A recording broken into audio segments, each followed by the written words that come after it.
So, this is my 18th birthday celebration nung nag-18 ako. Ayan. So, ganyan yung setup niya. Puro purple siya. Kasi, BTS fan ako. So, ARMY ako. So, ang color syempre ay purple. Ayan. Pati balloons. Meron din akong tarpaulin. Ayan. Na nandyan din yung BTS. Kasi nga, I love BTS. Super duper fan talaga ako ng BTS. Kaya lahat puro purple. Ayan. Makikita nyo naman. And, nung gabi na yan, umuulan pa.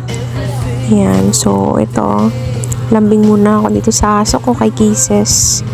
And then, good morning. So, ayan na yung good morning time. Wala nang ulan. So, super swerte rin talaga dahil nawala na yung ulan that time. And, super excited na ako mag-celebrate that time.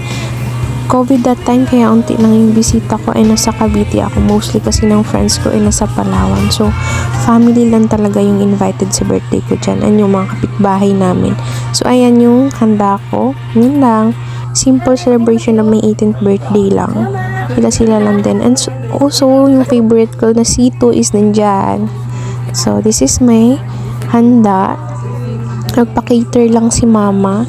Then, bumili lang siya ng bucket ng Chicken Joy dahil that's my favorite talaga sa lahat ng handa. Dahil I love Jollibee Chicken Joy. Ayan. So, yan. Yung mga invited. Sila. Ito naman si JC. Nag-inuman kasi kami. Ayan, nalasing. Makain ng pansit canton bigla. Nagpapamanman. So, ayan. Ganyan yung setup. Ayan, yung sa bahay namin sa Cavite, kanta-kanta, eme-emerot. Well, ito namang isa na si JC, nag-emerot-emerot din. Kasi nga nalasing na siya that time, tinamaan na siya. So, parang wala na siya sa hulog. Wala na siya sa pag-iisip niya. Ayan, mga kasama ko. Ayan. Yan ako, nagbi-video. Nakakainis, may plan talaga dapat na maganda for my 18th birthday, but dahil nga sa COVID, ayan, ganyan yung setup niya. Pero I'm thankful to my mama naman dahil syempre kahit papano naging maganda din yung birthday celebration ng 18th birthday ko. Memorable din siya yung talagang nagustuhan ko. Syempre lahat purple, I love purple talaga naman. Kitang-kita niyo naman sa kwinta, sa damit, sa cutics, sa nails, yan. Yung cake, cupcakes, design, yung lightings, pati na yung sa lamesa, lahat purple dahil I love purple nga eh. Kasi nga BTS lover ako eh. Ayan.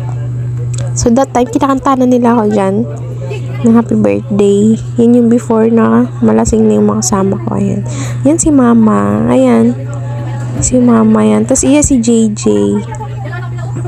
Yan yung kapitbahay namin maliit. Ngayon, ang laki-laki niya na nung umuwi ako ng Cavite nakaraan. Yan, magkakapatid yan sila eh. Yan lang yung close ko sa kanila. Magkakapatid si JJ. Ayan. Happy birthday lang. Ganyan na yung simple celebration lang. Simple but memorable. Kasi, syempre, first time ko makasama si mama na mag-celebrate ng birthday ko kasi nga nasa Palawan ako nakatira and then sila sa Cavite. That's why, ganun.